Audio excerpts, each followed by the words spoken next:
आज हमारे साथ इस जुबैर खान बागी जी हैं, जो किसी चेहरे के, किसी नाम के मोहताज नहीं हैं। और मेरा एक जुबैर खान बागी जी से सवाल है कि आप यातायात व्यवस्था से क्या चाहते हैं और हम चालकों के लिए क्या मांग करते हैं?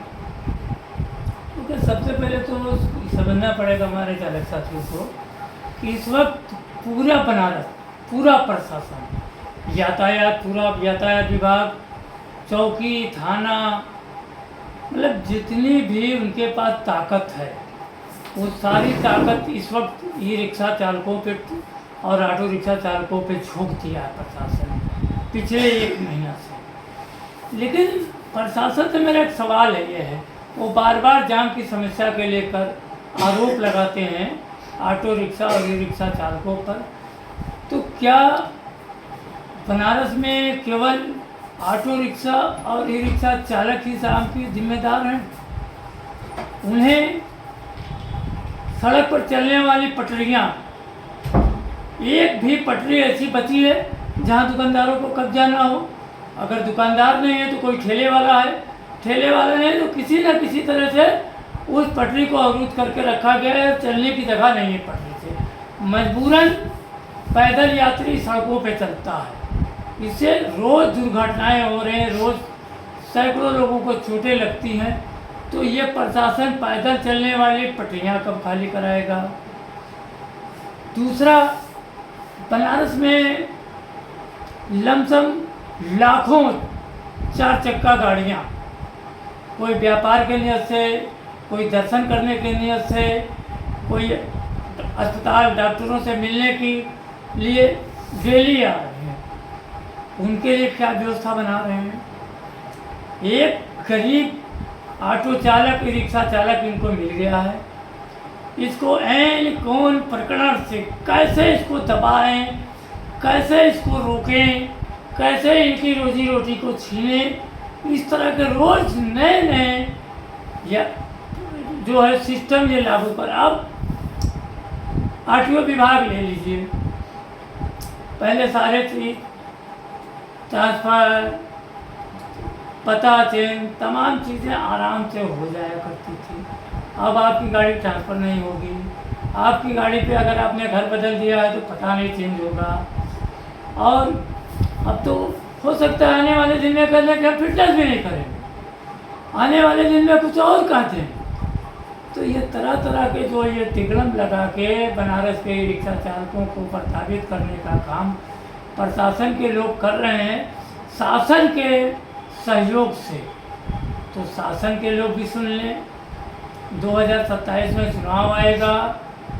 अभी 2024 के चुनाव में इन लोगों को टेलर दिखाया गया है, और 2027 के चुनाव में जब ये चालक अपनी ताकत दिखाएगा ना, तो सत्ता का घमंड भी लोगों का चूर हो जाएगा।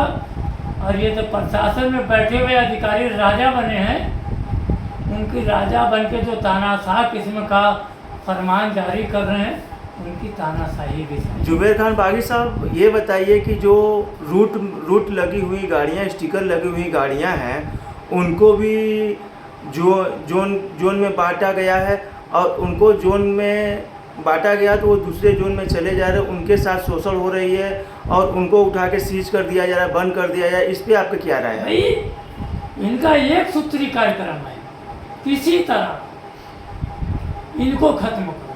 अभी 2-3 चालकों ने मुझे फ़ोन किया, कभी चौरा एक ऐसा पॉइंट है कि वहाँ 2 जगह पे गाड़ियों का, पीला और लाल का वहाँ पे बटना है।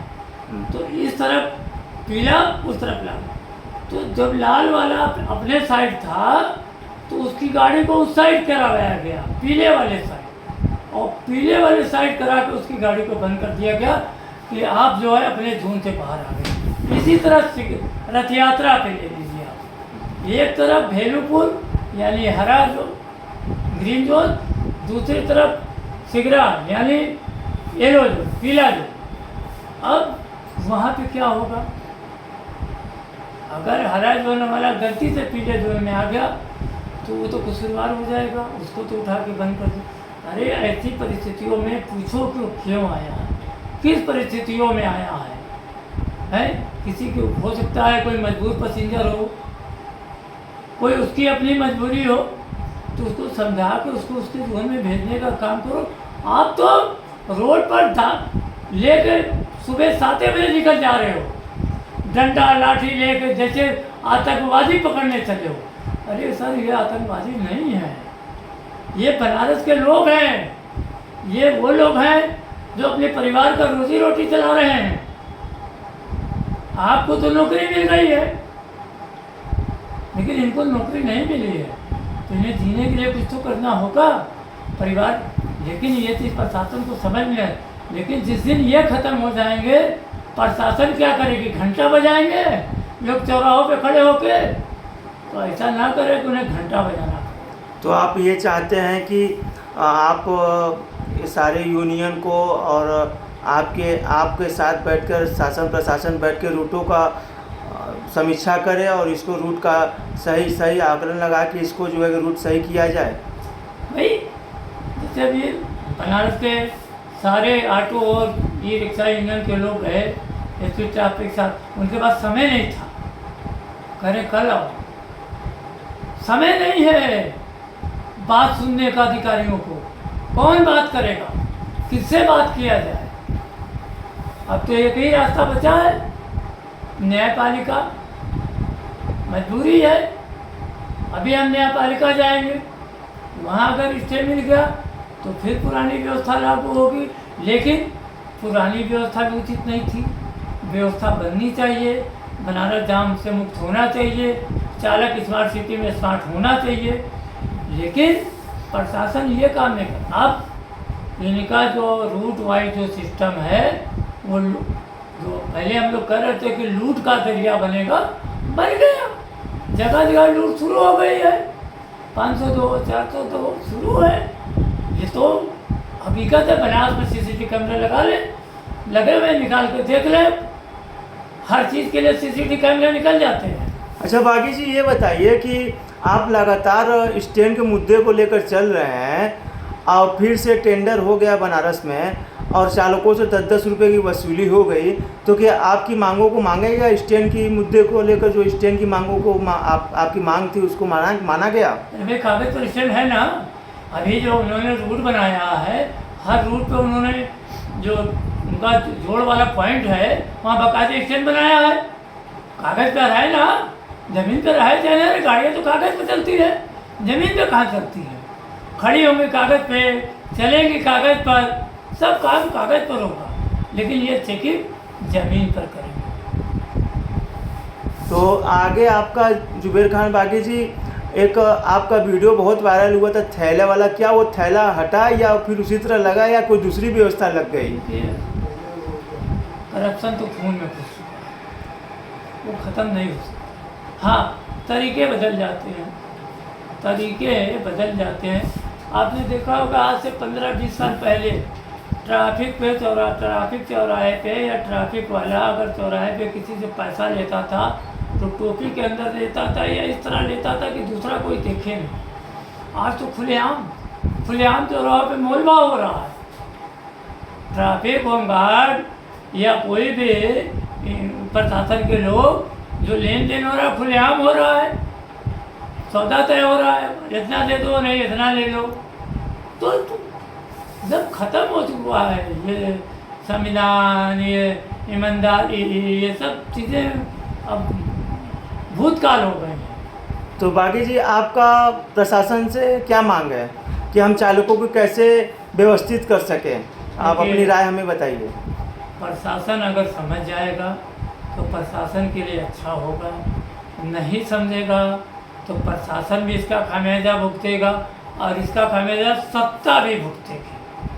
आने वाले 2027 में ना, मैं फिर कह रहा हूँ, ये जो सत्ता पे बैठे हुए लोग घमंड में चूर हैं, उनका घमंड टूटेगा अगर चालकों के साथ इन लोगों ने अच्छा व्यवहार नहीं किया। आज सभासद से लेकर प्रधानमंत्री तक, सभासद से लेकर संसद तक, चपरासी से लेकर प्रधानमंत्री तक, कोई पार्टी, सत्ता हो विपक्ष हो, कोई पार्टी हो, कभी किसी ने चालक का नाम लिया?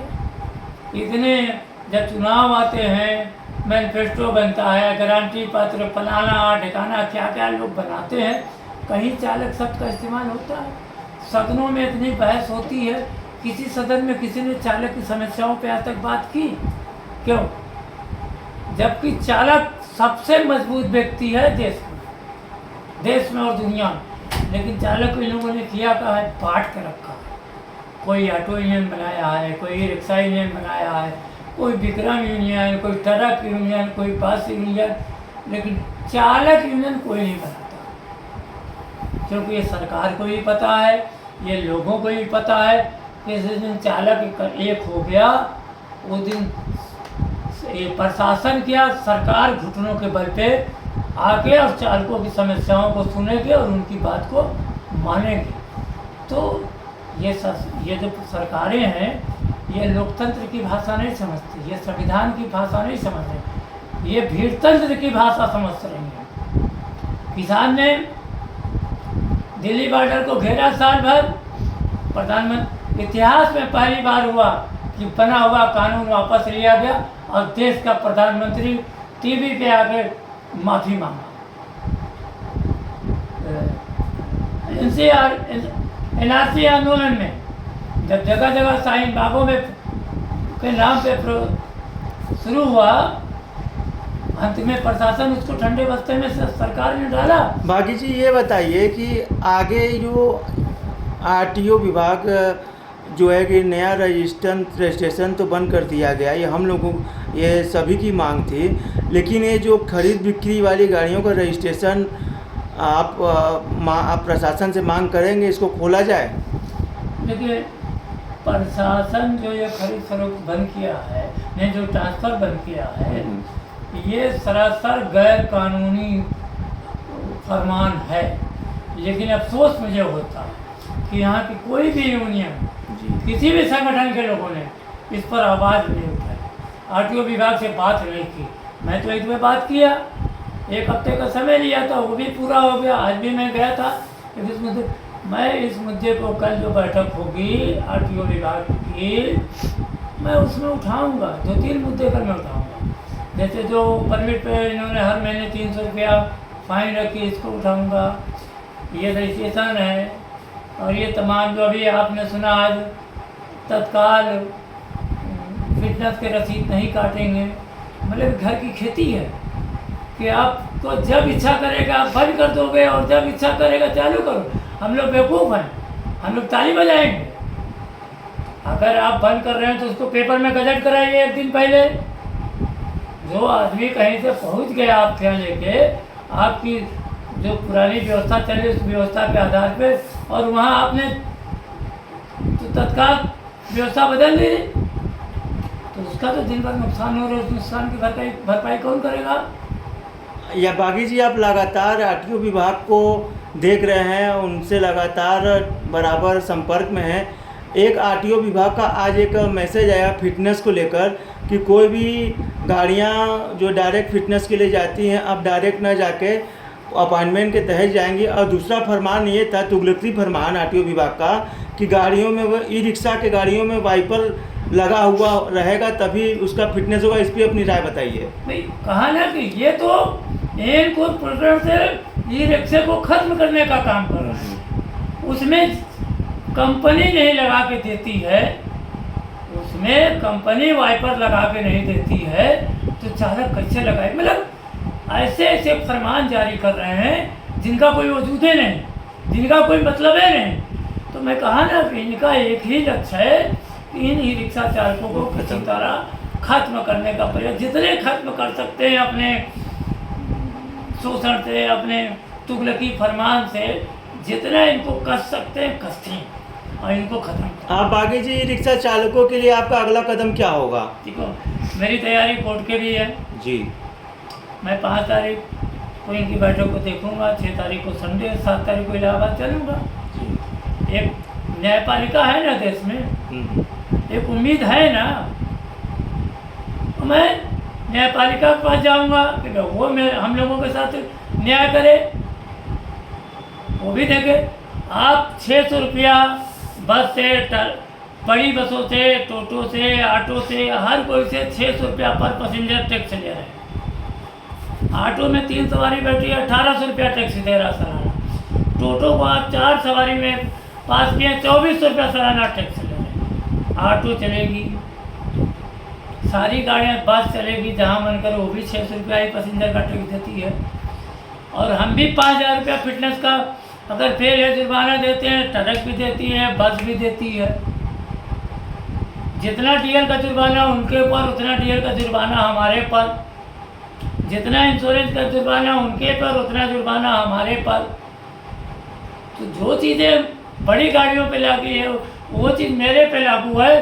तो जिस तरह वो चलेंगे उस तरह मुझे भी चलने का अधिकार मिलना चाहिए। ये 2 तरह के कानून जब बना है तो 2 तरह के जुर्माने का सिस्टम बनाइए। हमारी छोटी गाड़ियाँ 5000 की जगह 1000 जुर्माना करिए। मेरी छोटी गाड़ियाँ 600 की जगह 100 रुपया लीजिए। मुझे तब रियायत दीजिए, जब मुझे छोटी जगह पे दे रहे तो मुझसे थोड़ा लीजिए। है जिसको 60, जो पूरा देश चलेगा उससे भी वही पैसा, और जो एक कोने में चलेगा उससे भी उतना ही जुर्माना, उतना ही टैक्स, सब चीज़। तो ये 2 तरह का फरमान नहीं चलेगा। फरमान एक तरह का होगा, सिस्टम एक तरह बनाए। देश में संविधान अलग नहीं है।